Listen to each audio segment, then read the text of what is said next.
வணக்கங்க. நாம இன்னைக்கு வாஸ்து பாடத்துல வடக்கு மேற்கு ரோடுகள் இருந்தா அது வாயுமனை, அது வாயுமனை, வடமேற்கு மனை அப்படின்னு சொல்லுவோம். அந்த மனையை பத்தி தான் இன்னைக்கு டீட்டெயில்டா பார்க்க போறோம்.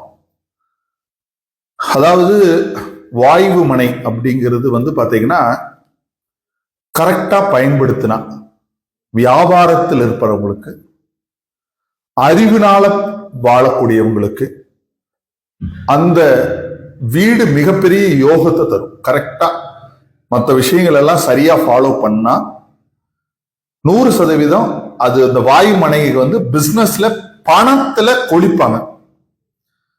ஆனா அதே சமயத்துல அந்த மற்ற கார்னர் சைட்டை விட, வடக்கு மேற்கு கார்னர் சைட்டு வாயுமனைன்னு சொல்லுவோம். மற்ற கார்னர்களை விட இங்க ரிலேஷன்ஷிப் பிரச்சனை இருக்கும், மேரேஜ் ப்ராப்ளங்கள் வரும், உறவுகள் சம்பந்தமான பிரச்சனை இருக்கும், வழக்குகள் சம்பந்தப்பட்ட பிரச்சனை இருக்கும். நீங்க நிறைய பாத்தீங்கன்னா இந்த சன்னியாசிகள் அல்லது விருப்பம் இல்லாம இருக்கிறது, ஒரு மாதிரி மற்றவங்களோட அட்டாச்மெண்ட் ஆகாம போறது, இதெல்லாம் அந்த இடத்துக்கான அமைப்புங்க.